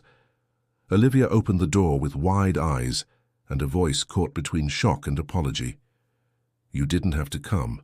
"I know," Maya said, but I wanted to. Inside, the apartment was clean but empty. A mattress on the floor. A child, and maybe 7, asleep under a thin blanket. A drawing taped to the wall, a stick figure woman holding a balloon labeled Mom. Maya set the bags on the counter. Groceries for the week and a phone card so you can call if you need to. Olivia covered her mouth, trembling. Why would you do this? Maya smiled softly. Because someone once did it for me. On her way home, the rain returned. Soft, steady, like an afterthought. The city glistened under the streetlights. For the first time in days, she didn't feel the weight of responsibility pressing on her chest. Instead, she felt its purpose. Helping wasn't about saving the world. It was about meeting the piece of it that was in front of you. A week later, Ms. Chen from the board stopped by the office. The press wants a follow-up, she said. A success story. Maybe you and one of the people you've helped. Something warm before the quarterly report. Maya hesitated. That's not what this work is for. I know, Ms. Chen said, but stories inspire donors. Without them, there's no funding. Maya thought of Olivia, of the quiet dignity in her small apartment, of the boy's drawing. If I share a story, she said, it has to be real. No names, no tears for the camera. Ms. Chen nodded. Understood. The interview took place 2 days later. A journalist named Ethan Rowe, polite but clearly skeptical, arrived with a notepad and the kind of smile reporters wear when they're used to disappointment. I've covered charities before, he said. Most start with good hearts and end with missing money. Then I suppose we're still in the good heart phase, Maya said calmly. He smiled despite himself. Mind if I record? Go ahead. He asked about the fund, the process, the mistakes. She answered every question honestly, even the uncomfortable ones. When he asked about James Alden, her voice softened. He believed small acts matter, because they ripple farther than you can see. I just try to keep the ripples from fading. At the end, Ethan paused the recorder. One last thing. Do you ever regret helping that stranger, the one who cost you your job? Maya looked out the window, at the people moving below like veins of light. No, she said, because he reminded me that kindness is an investment. It doesn't always pay back the same way, but it always pays forward. Ethan studied her face, then closed his notebook. That's going in the article. The story published a week later. The headline read, The Woman Who Built Bridges from Broken Things. Donations doubled within days. But what mattered most to Maya wasn't the numbers. It was a single letter that arrived in the mail 2 mornings later. No return address, just neat handwriting on plain paper. I read about you. I was the man you almost helped, the one with the fake story. You were right not to. I wanted easy money. But after reading what you do, I'm trying again. I got a real job this week. I thought you should know. Maya folded the letter and placed it beside the first one from James. On her desk, the words she had written weeks ago still stared back at her. Compassion needs a spine. She smiled, added beneath it, and a heart that keeps saying yes. Recognition didn't feel like a spotlight to Maya. It felt like heat under a closed door, air turning thinner, the room somehow smaller. But the city had decided, and so had the board, and so had the donors who sent notes with checks folded inside like quiet bets. They wanted a ceremony. They wanted a picture. They wanted to say her name out loud and hear what it sounded like when the sound system carried it across a chamber built for oaths. City Hall gleamed the way stone does when it has learned to ignore storms. Inside, the rotunda rose like a ribcage, marble and echo and civic ambition. There were rows of chairs and rented ferns, and a banner that read, The Threshold Fund, 1 year of small acts. The words looked oversized and too certain. Maya stood behind a curtain, palms pressed together as if containing a small bird. You'll be fine, Miss Chen whispered, smoothing a wrinkle no one else could see. Smile for the donors. Speak for the people. Those groups don't always like each other, Maya murmured. Tonight, they do. Ethan Rowe arrived with a notebook tucked beneath his arm, a habit he'd never lost even when he recorded everything. He gave Maya a nod that had become its own language, respect without theatre. Rowe, Miss Chen said. Be kind." "I don't know how to be anything else," he answered, then grinned because everyone knew he did. They took their places. A council member spoke first, reading from prepared remarks about community resilience, the moral rate of return, the stubborn arithmetic of need. People clapped politely. A choir from a neighborhood school sang a hymn thin as thread but strong as rope. And then Olivia Santos walked on stage with her son, Mateo, in a too-big shirt and a grin that lifted the room 2 inches. Olivia didn't like microphones, so they lowered one to her height and let her speak into the space between breath and confession. She told them about night shifts, about counting coins at a bus stop, about an apartment that smelled like lemon cleanser, because she was afraid of what poverty might smell like to a child. She told them a woman had knocked on her door with groceries and a phone card, and a promise that wasn't a promise at all, just a sentence you could hold on to. "You can call if you need to." "She said it like she meant it," Olivia said, looking toward where Maya waited behind the curtain. "That's all we ever want, for someone to mean it." When the applause swallowed the end of her sentence, Mateo craned around the podium and waved at no one in particular and everyone in general. The room laughed. The sound felt like a window opening. It was time. Ms. Chen touched Maya's elbow. "Go." Maya stepped into light that wasn't warm so much as unforgiving. Faces rose in tears, donors with pinned smiles, civil servants with practiced ones, a handful of people from the waiting room who had insisted on being here in their Sunday best on a Wednesday night, because you go where gratitude goes. In the second row, Jonah sat with a tie he clearly hated and a posture he clearly couldn't sustain. He gave her a thumbs up, then dropped his hand as if he'd been too loud. "Thank you," Maya said, and the microphones made it sound like a decision. "If I could, I'd hand this night back to the people who made it possible. We just hold the door. They do the walking." She meant to say something about guardrails and grace, about how the work had taught her the difference between pity and kinship. She meant to name James Alden aloud and let his absence be present. But before she could continue, the council member stepped forward with a small note, confused, and leaned into her ear. "There's a special addition to the program," he said softly, "from the Alden estate." Maya blinked. She hadn't known there was an estate in the room. A slender man with the posture of old law firms walked to the lectern, carrying a small black case.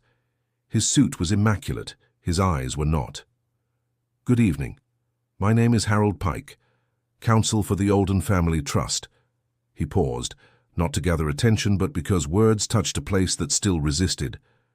"James left instructions that, if the Threshold Fund reached its first anniversary with a clean audit and community testimony, something should be delivered. Not a grant. A voice." He opened the case. Inside sat a recorder sleek as an apology. For a ridiculous second, Maya thought, "I should have ironed my blouse." Pike pressed play. Static first, the small ocean of every captured memory, and then a voice that felt like walking into a room that still smells like someone you love. James, not on video, not interrupted by someone else's cuts, not story-shaped, simply him. "If you're hearing this, Maya," he said, and the rotunda's ribs seemed to lean in, "it means you gave stubbornness to something I only gave a name. Thank you for that." The room held. Somewhere a camera whirred. Ethan stopped writing. "I don't know what the last year asked of you," James continued. "Probably more than it should have. I'm guessing you paid with sleep. I'm guessing you learned that kindness isn't soft. It's a discipline. I'm guessing you learned to say no when yes would have felt prettier." A faint laugh, the familiar kind that lets sorrow sit down without announcing itself. "I wanted to be there for all of it. I wasn't. So this is me that's showing up the only way time allows." Maya's throat tightened.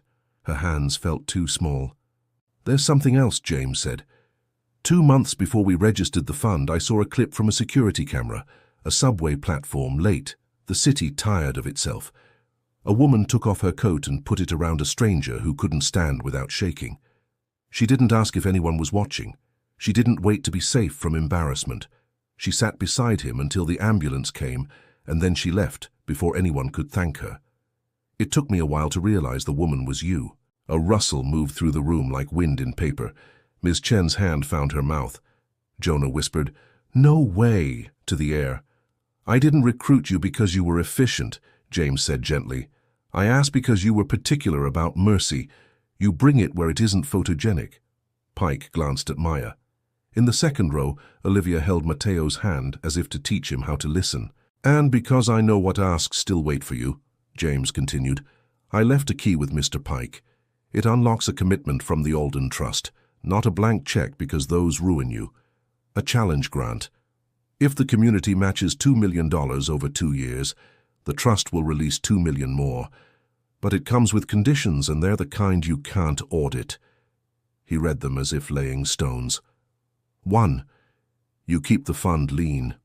Money doesn't get to feel important. People do. 2. You train 10 directors drawn from neighborhoods you don't personally know. You will be tempted to pick apprentices who remind you of yourself. Don't. Choose people who interrupt your assumptions. 3. You forgive publicly the institution that wronged you, not because they deserve it, but because resentment is an expensive hobby for a mission that can't afford hobbies. Turn your humiliation into policy. Make the place that fired you help build a city where fewer people have to beg for help in the first place. There it was, the door no one else could open for her, the humiliation that began everything asking to be metabolized into something usefully unromantic. "If I trusted anybody with that kind of alchemy," James said, soft, "it was you. If you say no, I'll understand. If you say yes, I will be—" proud is the wrong word. Grateful. The world is short on grateful. The recording clicked. The little ocean shushed itself. Pike closed the case as if it contained a bone. No one spoke. Not because they were waiting for something to happen, because it already had. The city had been asked to witness a private promise, and private promises are heavier in public. Maya reached for the lectern but didn't touch it. She hated that her first thought was practical, the mechanics of a match, the way a challenge grant turns hope into calendars. Then the human thought arrived and settled in her chest. Forgive publicly the institution that wronged you. The restaurant's name came back to her with the smell of oil and hurry. The manager's voice. "We can't have employees who make the place look like a shelter." The laughter in the kitchen after she walked out. The way she made her face polite for the train because dignity is cheaper than rent and costs more. She looked up and found Ethan staring as if he wanted to scribble but knew better. She found Ms. Chen's well of a gaze, steady and steadying. She found Jonah, who mouthed, "Do it." She found Olivia, who nodded, small and solemn, in the way of someone who has learned to recognize thresholds without needing plaques to name them. Maya took the microphone. "I don't have a speech for this," she said. "I don't have the kind of heart that can decide things without wobbling, but I have a debt to the city and to a man who handed me a door and trusted me to leave it open." She swallowed. Her voice didn't. "I accept the grant. We'll raise the match. We'll train the 10 directors. We will stay lean enough to be trustworthy. And as for the third condition—" She paused. Somewhere in the back, a glass clinked against its own echo. "I forgive the place that fired me. Not because I forgot how it felt, and not because forgiveness is a party trick. Because what happened to me happens every hour to someone with less padding. If we're going to build a different city, we can't just remove shame. We have to replace it with infrastructure." She turned from the audience to the cameras, because that was how you spoke to people who could not afford parking downtown. "I'm inviting my former employer to a public partnership. We'll sit with the Department of Labor, worker centers, and small businesses. We'll write a set of voluntary standards for crisis response on the job, clear policies for giving employees a way to help without losing their rent. We'll pilot it in 20 kitchens and storefronts. We'll call it the first 5 minutes." A breath she hadn't known the room was holding let itself out. It wasn't applause yet. It was the sound of a possibility trying on its coat. "And," she added, "if the restaurant declines the invitation, that's fine. We'll do it anyway with the ones that say yes." Applause began then, not raucous, not rote. The kind that grows because people find their palms useful. A man in the third row stood awkwardly, as if his body disagreed with itself. He was heavyset, with a suit that didn't fit and a face that had learned to apologize without moving. He raised a hand. "I'm sorry," he said, voice trembling at the edges of what it meant. "I think I'm the person you're talking about, My name is Dennis Klein. I manage the East 42nd Midtown Grill. We fired Ms. Mora 2 years ago. I read about the fund later, and I knew. We were wrong." The room pivoted toward him like a sunflower. Klein kept speaking, words stumbling and then standing. "We did it because we were scared of liability and bad press. We hid behind a policy we wrote in an afternoon. We never saw the person in front of us. If the invitation is real, we accept. We'll host the first meeting, we'll pay for coffee, we'll sit in the room and not talk until we learn how to listen." No one clapped for him. It wasn't that kind of moment. It wasn't absolution. It was a receipt. Maya nodded once, more a thank you for the risk than for the confession. "Then let's start." The rest of the program unraveled itself, with the grace such nights rarely achieve. The choir sang again, warmed now. A donor spoke briefly and donated less briefly.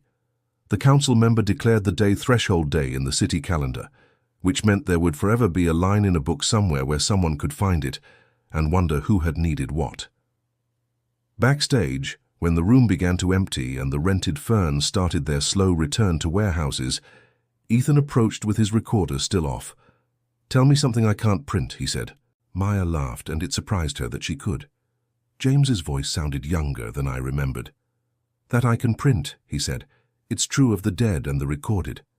"Then this," she said. "He wasn't sentimental. People think generosity is romance. It isn't. It's logistics with tenderness folded in." Ethan nodded. "I'll steal that phrasing." "Please do," she said, and meant it. Ms. Chen swept in with a hug so brief it barely lifted air. "You were perfect," she said. "I was wobbly," Maya answered. "That's the shape of truth." They made their goodbyes. Olivia and Mateo waited by the side door.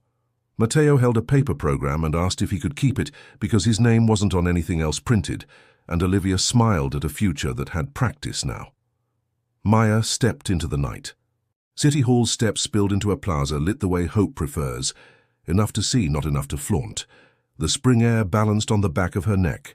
Across the street, the restaurant where she'd once washed plates past midnight had its windows open to let out heat and drag in conversation. The smell of onion and beer and the particular exhaustion of service floated, familiar as an older cousin. A woman stood near the curb, shifting her weight from foot to foot, as if waiting for courage. When she stepped forward, Maya recognized her before she understood why. The coat, the careful braid, the eyes that had learned to measure rooms quickly. "I'm sorry to bother you," the woman said. "My name is Tess Alden." The world snapped its attention to a single surname. "Alden?" Maya repeated softly. Tess nodded. "James was my brother." Maya couldn't help it. Her shoulders straightened, a reflex that has nothing to do with posture and everything to do with grief arriving with manners. "I've wanted to meet you for a year," she said. "I know," Tess answered, "and I avoided it for the same time." She exhaled, a small storm done performing. "I didn't like the fund at first. I thought it was a vanity project he didn't live long enough to get bored of. Then I read. Then I watched. Tonight I heard his voice say your name." They stood in the civic glow, two women who had loved the same absent person differently. "He left me something," Tess continued, reaching into her bag. She produced a thin envelope, the kind that still trusted glue. "Part of his will, to be given when you said yes to the conditions. I told Mr. Pike I wanted to deliver it myself. There's a letter for you and a copy of an older one he wrote to me the day he hired you. I think you should see how he saw you before the city did." Maya took the envelope. Her name on it was in James's hand, leaning slightly forward like someone unafraid to fall. Inside, she knew, would be words that would weigh more than the paper they rode. "I loved him," Tess said, and it wasn't a confession so much as a boundary drawn, so no one would trespass in her memory with platitudes. "I was jealous of the time he gave to the world, I still am, but if he was going to give it, I'm glad it became this." In the background, a bus sighed and kneeled for someone who needed the curb to be closer. A cyclist laughed into a phone. The city resumed its ordinary heroics. "Will you come to the first meeting?" Maya asked. "The standards thing. The first 5 minutes?" Tess tilted her head. "Do you need me there?" "I don't know yet," Maya said, "but I think I need to know what James would roll his eyes at." Tess smiled. a quick, crooked flash that told a whole childhood. Then I'll come and roll them accurately. They shook hands the way people do when the handshake is a contract neither can afford to break. When Tess walked away, Maya stood alone with the envelope. She considered waiting, saving it for a morning with softer light and less ceremony. Instead, she slid a finger under the flap and unfolded the letter right there, beneath a moth doing ambitious circles around a street lamp. Maya. If this finds you, it means you chose the harder version of better. You don't need my blessing, so I'll give you something else, a reminder. The measure of this work isn't how loudly the city thanks you. It's whether the woman who doesn't know your name can get through Wednesday without selling something she can't afford to lose. When you get tired, and you will, remember the train platform. You didn't look around first. Keep not looking around first. J. She folded the paper along the crease it had already learned and placed it against her chest. Ridiculous and necessary. Above her, the banner inside the rotunda flapped invisibly in air-conditioned resolve. Out here, the wind was real. Her phone buzzed. Jonah had sent a photo of the choir kids eating cupcakes in the lobby, faces smeared with evidence that Joy is terrible at being tidy. Ms. Chen had texted a calendar invite labeled First 5 Minutes, Draft, with too many exclamation points for a woman who owned that many navy blazers. Ethan had sent a single sentence. Do you ever get used to being right in public? She typed back, I hope not. Across the street, the restaurant door opened. Dennis Klein stepped out with 2 dishwashers still in aprons, their wrists red from work. He saw her, lifted a hand, not a wave, a promise to see her again. She lifted hers back. It felt less like forgiveness than like scaffolding. Maya walked down the steps and into the kind of night that doesn't ask for poetry. The city had said her name. Tomorrow would ask for budgets and bus transfers and ground coffee and a pen that didn't skip. Tomorrow would ask for yeses with spines. For now she tucked James's letter into her bag beside the recorder's echo and the map of a program not yet real. She didn't look around first. She turned toward home. Winter came without permission. The city turned grey at its edges, like paper that had been handled too much. Steam rose from manholes and drifted toward windows that never seemed to stay clean. Inside the Threshold Fund, heaters hummed and the smell of coffee filled the narrow hallways. The new interns had learned how to balance empathy with deadlines, though some days empathy still won. Maya didn't mind. She'd rather lose time than decency. On the bulletin board above the weekly calendar, someone had pinned a printed email from a volunteer at one of the pilot businesses. It read, "We had a customer collapse near the counter today. Instead of arguing about protocol, my staff just acted. We closed for an hour, helped him, and came back to work. No one got fired. The world didn't end. Thank you for showing us how not to look around first." Maya smiled when she saw it. The phrasing, the echo of James's words, landed softly. The first 5 minutes had started as a paper project, something for meetings and press releases. Now it had become muscle memory across 20 kitchens, 12 markets, 3 hospitals. People were learning that the smallest yes could stop an entire chain of harm. But progress, as always, brought noise. That morning, a blog post went viral. Who really decides who deserves help? It criticized the Threshold Fund's lack of transparency, hinting that one woman's instincts held too much power. It mentioned the anonymous letters Maya kept, but never answered. It even included a grainy photo of her walking home at dusk, umbrella in one hand, bag in the other, as if being human were suspicious.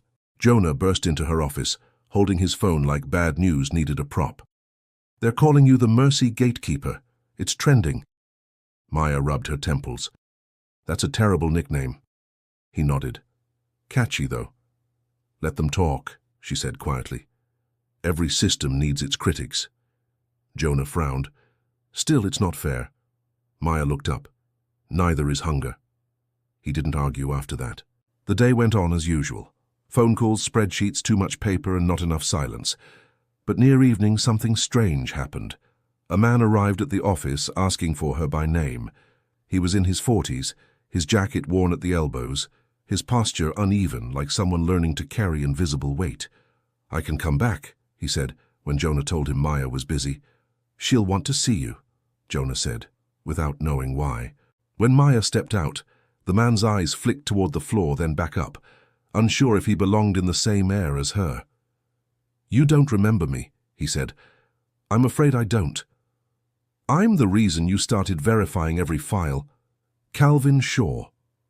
Maya's breath caught.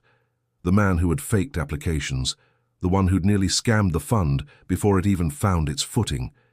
He looked different now, thinner, softer. "I shouldn't be here," he said quickly. "I just needed to tell you I got clean. I work with the Transit Authority now. Not glamorous, but honest. I wanted to return this." He handed her an envelope. Inside was a single $20 bill and a note. "You were right not to help me when I lied, but you helped me anyway, just not how I wanted. I wrote you those angry letters, the mean ones. I'm sorry. This is the first 20 I earned without cheating someone." Maya looked at the bill, crisp at the corners, as if time had refused to wrinkle it. "Thank you," she said, "but I can't take this." "It's not for you," he said softly. "It's for whoever comes next. The first yes after me." He turned to leave, then hesitated. "You changed more than the fund, you know. You made the city talk about mercy like it was infrastructure. You made people argue about compassion. That's how change starts." When the door closed behind him, Maya sat for a long time, the 20 still in her hand. She added it to the small jar on her shelf labeled Roof. The first bill that had started the fund was there too, James's check. 2 beginnings, side by side. A week later, the first official First 5 Minute Summit took place. Dozens of employers, social workers, and volunteers filled a borrowed auditorium. On stage, there were no spotlights, just soft light from the high windows and the smell of old wood. Tess Alden opened the event with a few quiet words. "My brother believed in architecture, not of buildings but of behavior. He thought that if you design systems around kindness, they stop breaking under panic." Then she stepped back and motioned for Maya. Maya took the podium. She didn't use notes. "I was fired for helping someone," she began. "That's how this started. But I didn't realize until much later that the world wasn't punishing kindness. It just hadn't made space for it yet. We think decency is supposed to fit between tasks. I think it should be one." She paused, looking out at faces, some tired, some curious, all human. "This isn't about me or even about James Alden. It's about the fact that a stranger on a wet street can become the start of something none of us planned. The bridge doesn't appear until the step lands, and sometimes the step is all you get." Silence. Then applause. The quiet kind. Full, restrained, genuine. Later that afternoon, Maya walked alone through the neighborhood where everything had once fallen apart. The old boutique had new owners now. A coffee shop stood where the display windows used to be. She paused outside, uncertain why she'd stopped. Inside, a young woman in uniform was helping an older customer whose hands trembled as he reached for his wallet. He dropped his coins and they rolled across the floor. The girl bent down, smiling, and said, "Don't worry, sir, I've got it." Something about her, the calm, the care, pulled Maya in. She pushed open the door. The bell rang softly. The customer looked embarrassed, but the girl just laughed. "It's okay, happens all the time." When she looked up, recognition flickered, not of Maya's name, but her face. "You're her," the girl said, "the woman from the fund. My mom showed me your video. She said you made people stop waiting to care." Maya blinked, caught off guard. "Your mom?" "She used to work at Midtown Grill, the one that changed their policy after you forgave them." Maya felt the world tilt slightly, the way it does when circles close without asking permission. "She says she doesn't cry at anything," the girl added. "But that night, she did." Maya smiled faintly. "Does she still work there?" "Manager now," the girl said proudly. The old man tapped Maya's arm. "You're doing good work," he said, his voice soft but steady. "People talk about it on the radio. You're giving decency a structure. That's rare." Maya helped him to the counter, paid for his coffee quietly, and left before he could thank her. Outside, snow had begun to fall, slow, deliberate, unafraid to melt. That night, Maya returned to the office alone. The city was quiet enough to hear the radiator hiss and the hum of the fluorescent lights. On her desk sat the jar labeled Roof. She added a note under the glass, written on a torn scrap of envelope, "For the next bridge." She turned off the light, but before leaving she opened the front door and looked out into the street. Across the road, a man was struggling with a cart of groceries, one wheel broken, bags tipping. People passed him, heads down, earbuds in. Maya stepped into the cold. She didn't look around first. She just crossed the street. The camera would stay wide here, the street washed in winter light, the hum of the city returning. A quiet echo of footsteps. No music until the last line fades in on screen. Kindness doesn't wait for permission.